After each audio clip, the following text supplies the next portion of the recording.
खुलुमबाय आं सिबिरानि ब्रह्म गोजोन फुंबिलिनि बयनिसिमबो गाहाम हामलायनायखौ जासिहरनाय थाबाय नोंथांमोननि थाखाय आं माखासे खौरां लानानै फैबावबाय अन्नानै भिडिअखौ जोबजासिम नायलांदो फिन मैदेरनि गाग्लोबनायाव सासे बर' सुबुंनि जिउ खहा मुङा सन्जीब बसुमतारी तामुलपुर महकुमानि सिङाव थानाय पार्किजुलियाव जादों बे जाथाया फोरमायथिनाय बायदिब्ला भारत भुटान सिमानिफ्राय मैदेर फालो फैनायाव मासे मैदेरा गावस्रानानै सन्जीब बसुमतारी बिथांनि न'आव गाग्लोबफैदों मैदेरा सन्जीब बसुमतारीनि न'खौ थेर बेथेर खालामनायजों लोगोसे सन्जीब बसुमतारी बिथांनि बिसि रमिला बसुमतारी आरो बिथांमोननि 9 बोसोर बैसोनि फिसाजोनि सायावबो गाग्लोबदों जायजों सन्जीब बसुमतारी बिथाङा जिउ खोमानो गोनां जादों आरो रमिला बसुमतारीजों लोगोसे 9 बोसोरनि फिसाजोआ गोब्राब जखम जादों बे जाथायखौ फुंनि 4:10 रिंगासो समाव जादों होननानै ओनसोलनि सुबुंफोरा फोरमायथिदों जाथाय जानायनि खौरां मोननानै खुमुरिकाटा रेन्ज अफिसनि हाग्रा बिफाननि मावख'गिरिफोर आरो दाराङामेला आउटपस्टनि पुलिसा फैनानै जाथाय थिलियाव नुजाथिफैदों आरो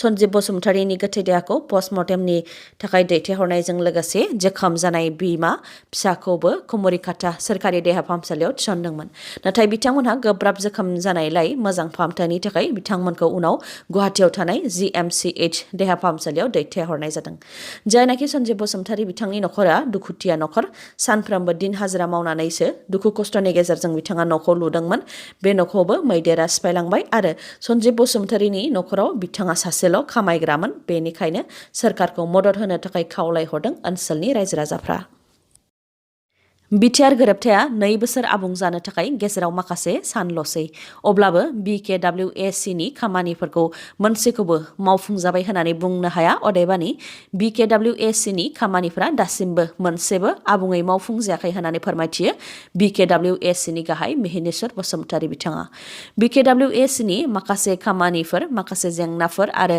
दाबिफोरखौ लानानै सानजारि नोगोर सिमेन्ट-सापरियाव थानाय BKWACनि गाहाय मावखुलियाव एक्जिकिउटिभ काउन्सिलनि मिटिं जिरायदोंमोन बे जथुमायाव बाहागो लानानैनो BKWACनि गाहाय मिहिनेश्वर बसुमतारी बिथाङा फोरमायथिदों दि BKWACनि हेडक्वार्टारखौ सोरखारि भाबै दासिमबो नटिफाइ खालामाखै बेखौ लानानै सावरायलायनाया जादों लोगोसे बिटिआरनि बायजोनि बर' गामिफोरखौ सोरखारि भाबै नटिफिकेशननि गेजेरजों नटिफाइ खालामनाय खामानिया आद्रा जानानै दङ आरो BKWACनि बियाब दानायाबो दासिमबो मावफुंजाजोबाखै थांनाय रांबावजा जथुमायाव BKWACनि थाखाय 13,50 लाख रां हरनाय जादोंमोन नाथाय बे रांखौ दिनैसिमबो मोननो हायाखै बेफोरनि अनगायैबो एक्स-BLTफोराबो 2 लाख रांनि एक्स ग्रेसिया रिहेबिलिटेशनखौ माखासे दासिमबो मोननो हायाखै आरो बिटिआरनि बायजोनि एक्स-NDBफोरनि रिहेबिलिटेशनखौ मोननाय मोनि बेफोर गासैबो जेंनाखौ लानानैनो सावरायनाय जादों होननानै फोरमायथिदों जायनाखि BKWACनि खामानिया दासिमबो मावफुंजायाखै आरो बेफोर जेंनाफोरखौ लानानैनो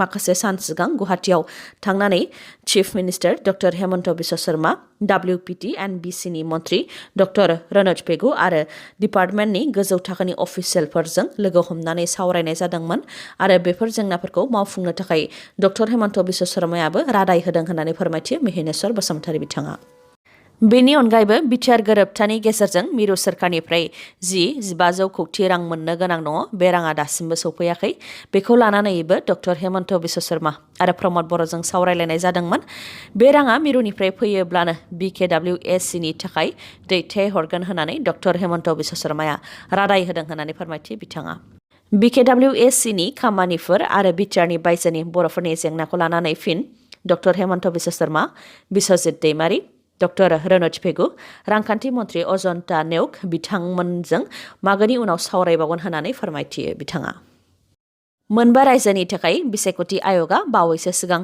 बिधान सभा बिसायख'थिनि अक्ट' फोसावनानै होदोंमोन बिधान सभा बिसायख'थिनि अक्ट' फोसावनाय लोगो लोगोनो राजखान्थिनि बार बारनायखौ माखासे रायजोफोराव नुनो मोननाय जादों बिधान सभा बिसायख'थिनि बारखौ इउपिआवबो बारनायखौ नुनो मोननाय जादों नाथाय बे खेबाव इउपिआव BJPनि थाखाय गाज्रि बार बारगोन नामा बेखौ साननो गोनां जादों मानोना BJPनि गोख्रों मन्थ्रिया इउपिनि केबिनेटनिफ्राय आरो BJP दोलोनिफ्राय रिजाइन होबाय बिथांनि रिजाइन होखांनायनि उनावनो फिन आरोबाव 3 MLAआ BJPनिफ्राय रिजाइन होदों इउपिनि लेबार मिनिस्टार स्वामी प्रसाद मौर्या बिथाङा केबिनेटनिफ्राय आरो BJP दोलोनिफ्राय रिजाइन होनानै अखिलेश यादवनि दैदेननाय समाजवादी पार्टियाव जयेन जाबाय मन्त्रि स्वामी प्रसाद मौर्या बिथाङा BJP दोलो एंगारनायनि लाइजामखौ टुइटारनि गेजेरजों फोसावदों बिथाङा लिरदों दि इउपिआव योगी आदित्यनाथ दैदेननाय BJP सोरखारा माखासे गाहाय थाखोनि सुबुंफोर आबादारिफोर फिसा फिसा फालांगिरिफोर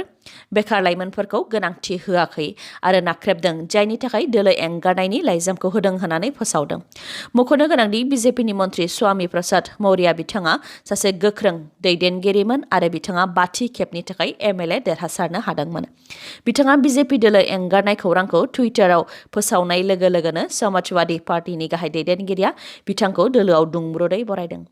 मन्त्रि स्वामी प्रसाद मौर्याया बिबान आरो दोलो एंगारनाय लोगो लोगोनो BJPनि आरोबाव 3 MLAआबो दोलो एंगारदों, जाय खौराङा UPआव BJPनि थाखाय गुदुं बार बारनायखौ लाबोदों। दोलो एंगारनाय 3 BJP MLAफोरनि मुङा फारियै रतनलाल वर्मा, भगवती प्रसाद सागर आरो ब्रिजेश प्रजापति। दुलाराय बर' फरायसा बायदि गोदानै फरायसा आफाद दानो नागिरनायनि सायाव मिहिनेश्वर बसुमतारीनि बिबुंथि।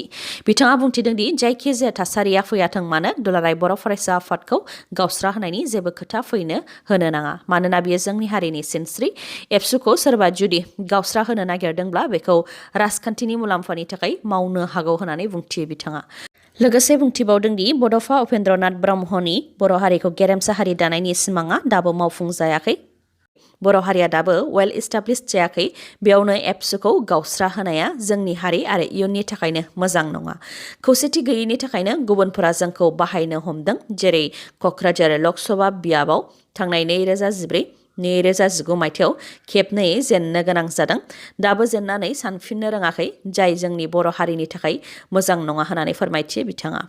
बेनि अनगायैबो दुलाराय बर' फरायसा आफादनि दैदेनगिरिफोरा राजखान्थियाव हाबबाय होननानै गुबुन गुबुन आफाद आरो सुबुंफोरा बुंनायनि सायाव बिथां मिहिनेश्वर बसुमतारीया बुंथियोदि थारैनो दानि एबसुनि दैदेनगिरिफ्रा राजखान्थियाव बांद्राय हाबमारबाय नामा?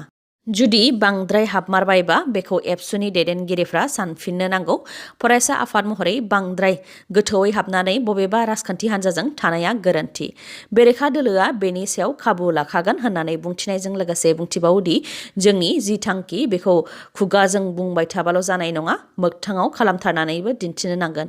दिनैनि समाव गुबुन गुबुन आफाद आरो गुबुन गुबुन सुबुंफोरा जि बिबुंथि होदों, गुबुन गुबुन नोजोरजों बिथांमोनहा बिबुंथिखौ होदों, नाथाय बुंजाग्रायाबो मा बुंजादों, मानि थाखाय बुंजादों, बे खोथाया बेसेबां सैथो बेनि सायाव नायबिजिरनो नांगोन होननानै बुंथियो बिथां मिहिनेश्वर बसुमतारीया।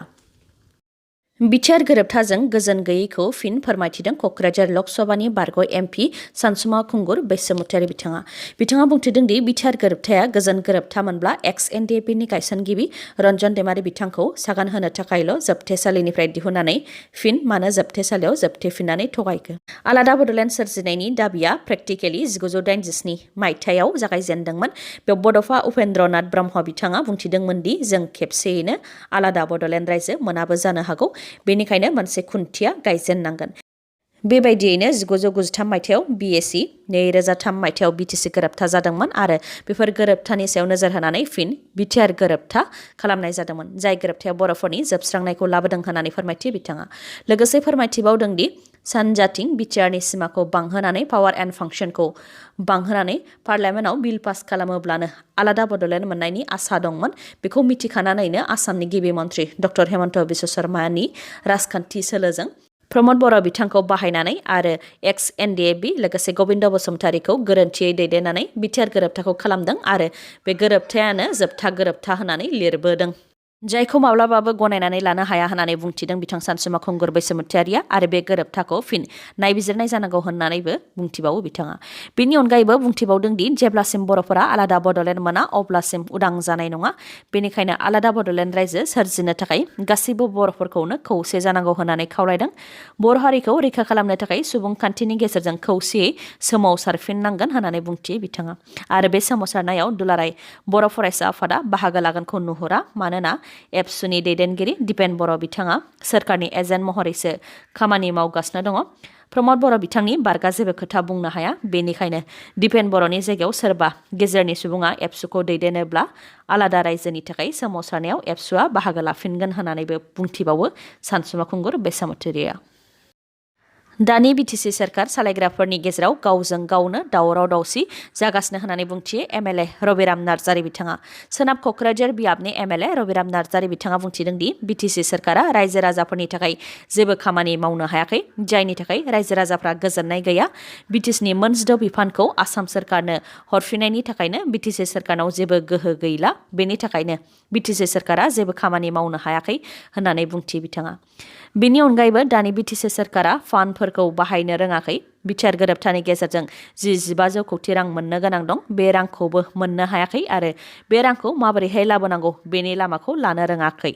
बेफोरनि थाखायनो दानि बिटिसि सोरखार सालायग्राफोरनि गेजेराव गावजों गाव दावराव दावसि जाबाय थानायखौ मिथिनो मोनदों होननानै फोरमायथियो रबिराम नार्जारी बिथाङा। बेनि अनगायैबो बिटिसिनि मोनजिद' बिफानखौ डिसिनि गेजेरजों आसाम सोरखारनो हरनायनि सायाव बिथाङा बुंथिदों दि डिसिआ बिटिसि सोरखारनि आखायाव गैयै अफिसार। डिसिखौ आसाम सोरखारनि हम डिपार्टमेन्टनिफ्रायसो सामलायो, जाय हम डिपार्टमेन्टआ बिटिसि गभर्नमेन्टनि सिङाव फैया आरो डिसिआ आसाम गभर्नमेन्टनि सासे मावख'गिरिसो। बेनिखायनो बिटिसिनि मोनजिद' डिपार्टमेन्टखौ डिसिनो होनाय माने आसाम सोरखारनो हरफिननाय होननानै बुंथियो बिथाङा। लोगोसे बुंथिबावदों दि बिटिसिनि मोनजिद' बिफाना बिटिसिआव मोनखानाय गोहोसो, बेनि सायाव जोंहा मोनथाय दङ, बेनिखायनो बिटिसिखौ जोबस्रांनो होनो हाया आरो बिटिसिनि गोहोखौ रैखा खालामनो थाखाय मोनफानि उनाव मोनफा राहा लालांबाय थागोन होननानै फोरमायथियो। बेनि अनगायैबो BPFनि 3 MLAफोरखौ गुबुन दोलोआव हाबनो हागौ होननानै खौरां मोननायनि सायाव बिथाङा बुंथियो दि BPFनि 3 MLAफोरा गुबुन दोलोआव हाबहैनायनि जेबो बाथ्रा फैया। सोरखारनि लोगो दोलो जानो थाखायसो आगान सुरगासिनो दं, बेखौ समा फोरमायगोन होननानै बुंथियो बिथां रबिराम नार्जारीया। लासै लासैनो रायजोफोराव लकडाउननि महर लालांफिनगोन नामा? गुबुन बोसोरफोरनि बायदिनो बे बोसोराव COVID-19नि गोसारनाया बांहांफिननायखौ नोजोर होनानै गुबुन गुबुन रायजोफोराव गुबुन गुबुन आयेन फोसावनायखौ गोख्रों खालामफिनबाय। दिल्लीयाव फिन गासिबो सोरखारि नङै मावख'फोरखौ बन्द' खालामनो बिथोन होफिनबाय। थांनाय समबाराव COVID-19नि पजिटिभिटि रेटआ 25% मोनहैनायखौ नोजोर होनानैनो दिल्लीनि डिजास्टार मेनेजमेन्ट अथ'रिटि DDMAआ दिल्लीयाव गासैबो सोरखारि नङै अफिसफोरखौ बन्द' खालामनो बिथोन होबाय आरो मावख'गिरिफोरखौ न'निफ्रायनो खामानि मावनो बिथोन होबाय। दिल्लीयाव सोरखारि नङै मावख'फोर जाय एसेन्सियेल सार्भिस जेरै बेंक, इन्सुरेन्स, कुरियार सार्भिस बेफोरल' गेवनाय थागोन। मावख'नि अनगायैबो दिल्लीयाव रेस्टुरेन्ट, बारफोरखौबो बन्द' खालामनो बिथोन होबाय। खालि हम डिलिभारि आरो न'आव लांनायखौल' गनायथि होदों। रावबो रेस्टुरेन्टआव जिरायनानै जानो लोंनो मोननाय नंला।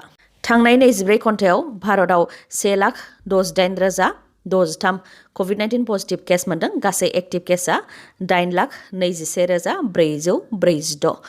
गासै थैनाया 277, पजिटिभिटि रेटआ 10.64%। अमिक्रननि केसआ भारतआव गासै 4,461, बेनिनो महाराष्ट्रआव बयनिख्रुइबो बांसिन 1,247, राजस्थानाव 645, दिल्लीयाव 546। आसामावबो थांनाय 24 घन्टायाव 49,840 नि देहायाव COVID-19 टेस्ट खालामनाय जादोंमोन। बेनि मादाव 2,837 नि देहायाव COVID-19 पजिटिभ मोननाय जादों। बेनिनो 870आ कामरुप मेट्र'आव। पजिटिभिटि रेटआ 5.69%। सानैनि जिउ खहा जादों। दिनैनि भिडिअ'आ एसेनोसै। गाबोन आरो गोदान भिडिअ'जों लोगो मोनफिनबावगोन। नोंथाङा दासिमबो आंनि चेनेलखौ साबस्क्राइब खालामाखैबा अन्नानै साबस्क्राइब खालामदो, लोगोसे लाइक, कमेन्ट आरो शेयार खालामनो दाबाव। गोजोन्थों।